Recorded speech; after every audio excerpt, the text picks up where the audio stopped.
It's supposed to be an ordinary job. One shipment across the vastness of space from point A to point B, a paycheck, a successful mission. Lather, rinse, repeat. The ship has plenty of provisions, a staff that knows what it's doing. What could go wrong?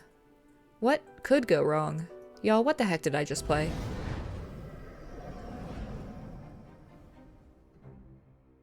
At time of writing, I played Mouthwashing about a week ago, and I'm still reeling from trying to completely wrap my head around my experience. The game dives into the interactions of a crew in a rapidly degrading situation and shows how their interpersonal relationships drive their final fate.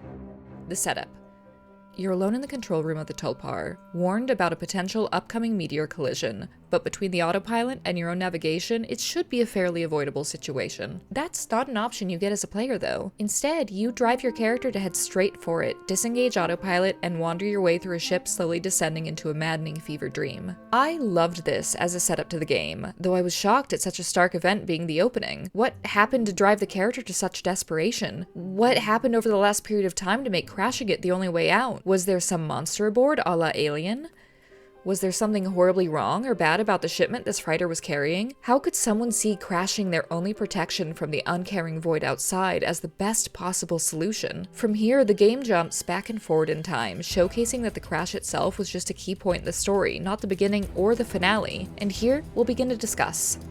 After the crash, the game takes place from the co-pilot Jimmy's perspective. You're accompanied by Swansea, Daisuke, and Anya as ambulatory shipmates, and soon find out what happened to the old captain, stuck in the medical bay on painkillers after the crash left him disabled and in an actively high amount of constant pain. I think the most interesting way to think about this goes into the characters as they're presented to us in the beginning, and then diving to the factors that might provide some context on that. Daisuke is Swansea, the mechanic's intern on the ship, one that Swansea is very clear about not liking nor caring for in the beginning. It's clear that Daisuke is trying his best. He's young, he's excited, he's full of big dreams, and an eagerness to prove himself to everyone, despite a lack of actual skill. Swansea is grumpy. He doesn't want help, and he's shown early on as being deeply protective over the utility room, claiming he doesn't want anybody else mucking about in there in case they breach the foam inside that's keeping the crew safe from the vacuum of space. Anya, especially as first presented, is shown to not have a lot of redeeming qualities. She's described as unhelpful, as a ship's doctor, among a few other not-so-kind adjectives. She often has Jimmy take care of the painkiller administration to Curly, and in the earlier sequences is shown to be unable to deliver a psych eval to Jimmy because it seems he isn't taking them seriously. This characterization is deeply important to our discussion later. Jimmy has one of the most difficult to read characterizations early on, as you're playing most of the game through his lens. During the segments when you're playing as Curly, he seems to be described as a bit of a pain, but overall a good guy that Curly has a lot of history with. This is also deeply relevant to our later analysis. Curly has the least amount of information about him on a surface level. When you're not playing as him, he cannot speak, only stare and make pain noises. From what can be gathered from the crew, it was decided to keep him alive even if they resent him for crashing the ship. This comes with one of Anya's most poignant lines in the game: "I have to believe our worst moments don't make us monsters." At the time we see most of these characters, we don't have a reason to suspect how unreliable our narrators might be. We only have the gameplay and dialogue that comes up to realize how dreadfully who we play affects our perception of the people aboard the Tulpar. And this is why I think it was a genius idea to give us two different perspectives in who we play. These perspectives, though, aren't as opposite as one would expect from a dual perspective game, instead complementing each other enough to seem like a cohesive narrative, with just enough cracks to realize that something very wrong is going on. There are two major indisputable events that happen to everyone aboard the Tulpar, though, which I think highlight best what's going on behind the scenes. First, the company the Tulpar works for, Pony Express, shuts down. This is everyone's last job here. No one really has anywhere else to go, any other means of securing their future after this. Swansea is far enough for retirement that he can't just retire, but close enough that finding something else would be nigh impossible. Anya doesn't have a savings built up and seems desperately upset in the sense like something is about to make this all extremely hard on her. Daisuke's internship here was an attempt to make something of himself, and he's basically falling off at the first rung of the ladder. Jimmy being here was a second chance he was lucky to get, and losing that means his prospects are dry as well. Curly wanted to move on anyway, and confided that in Jimmy before the announcement came, and Jimmy quickly turns and uses this to throw barbs at the captain, who already broke the rules trying to give his people as much warning as possible. This, I think, represents the emotional crash of the ship. This is a hopelessness that the people aboard are desperately scrambling to recover from. The second event is after the literal crash of the ship, the discovery of the stores of mouthwash in the cargo hold. This is the poison that's crept in after the emotional crash. First, it takes Swansea off the wagon, not only ending his sobriety streak, effect, but affecting his clear mind for the rest of the game. Second, it's used as a component to knock Swansea out later, a move that ends up leading to his and Daisuke's death. Third, it quite literally is a poison to Daisuke, not enough of a disinfectant to save him from his wounds, and in fact making his condition degrade enough that Swansea takes matters into his own hands. These, I think, are some of the clearest events of the game. Now we get to the harder part of the video and exactly what ties Curly, Anya, and Jimmy together. Let's touch on another fact that we aren't told, but is easy enough to see.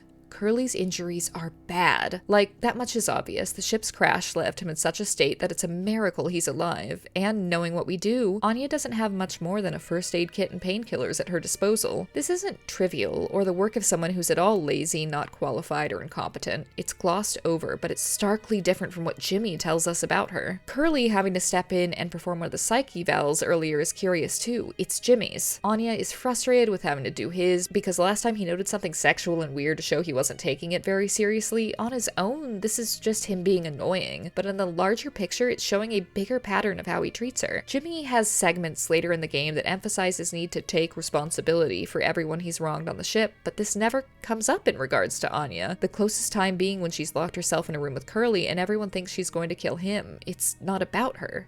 It's not about concern for her. Before the crash, she hides the gun safe. She can't open it herself, but she can keep it hidden. She tells Curly that she's pregnant, and we find out it's Jimmy's later on. She says if Curly won't let her protect herself with it, she needs to keep it away from Jimmy. Then she needs to keep it away from Jimmy out of fear for what he'll do when he finds out. This is when things are put into blazing clarity and the real horror on the ship is clear. Jimmy's a monster. His perspective is hateful to the woman he has no respect for, and despite the gun safe being hidden, he proves he's dangerous. When Curly tells him of Anya's pregnancy and he realizes just how bad life is about to be for him, he goes into the cockpit, and the beginning of the game occurs. He crashes the ship, not because of a monster, a disease, or a danger to its inhabitants, but because he prefers that over having to figure out what's going to happen from here. It's a murder-suicide. So, what of Curly? How do his actions factor into all of this? I feel like many of us know someone like Curly, or have been like him at some point or another, and I love what Mouthwashing does to show us the damage that someone like him can do, even with positive intentions. Curly is a peacekeeper to the point of being an enabler.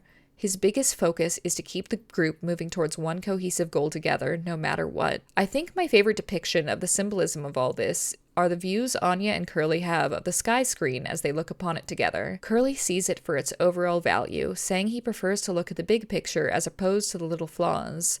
Though Anya has noticed the dead pixel in the top right, and now that she's noticed, her attention can't be turned away. She muses on why the sleeping quarters don't have locks, after noting they have 8 months left in their journey. The rest of their conversation doesn't happen on screen. Curly has been friends with Jimmy for a long time, and he puts a large focus on that when it comes to his trust in him. He gets him a job on board despite Jimmy clearly having an earned reputation that would make him very dangerous to have on a voyage when everyone is alone together and have to feel safe around one another. He's known him for so long. He ignores Jimmy not cooperating with his psych eval and just handles it himself because, Jimmy is causing trouble and he can just take care of it. It's not a failing of his friend.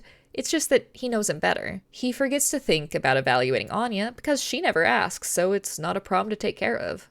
Anya's pregnant and seems to think that she needs deadly force to protect herself. That doesn't make sense.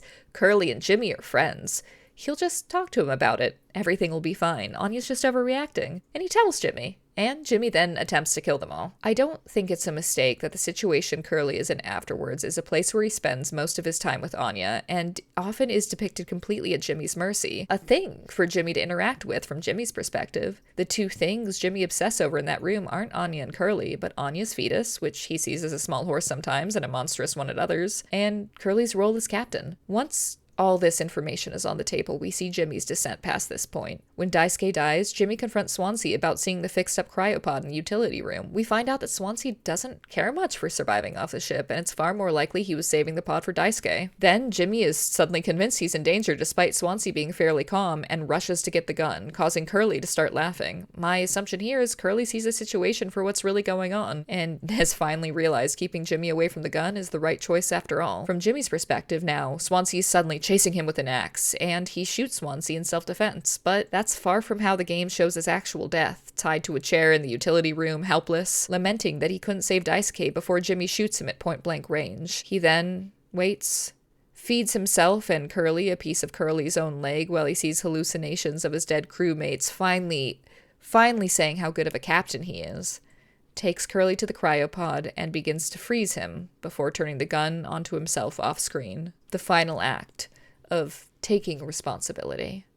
Taking responsibility has never been about any person's well-being, though. It's just attempting to put out fires as they come up due to other mistakes he's made, until at the end he lets Curly be the sole survivor if he's ever found. This is no gift, no mercy. Jimmy just never wanted to face the world after what he's done. That'd be Curly's job to take the fall for. And if not? If Curly isn't found, he'll die a slow, agonizing death, unable to even exit the pod in his maimed state. So what was this game about? I realize this may have been one of my darker videos, but I couldn't just play this game and leave it untalked about. Mouthwashing is a game of horror that really takes the series back to its roots. It's about autonomy, of being so far from home that the consequences feel far away, and about what happens when the people you depend on start to act on what they feel are the best ideas. Why enablers are dangerous even if they aren't taking any obvious directly evil actions themselves. The dangers of false righteousness, abuse. It was such a short game, but it was worth every penny, and the storytelling is so powerful that I'd recommend you get it even after seeing this review. Much is open to interpretation, so don't let me dictate it for you. Play it and tell me your thoughts below. Have a wonderful day, don't forget to like and subscribe if you enjoyed, and I will see you in the Blood Ocean.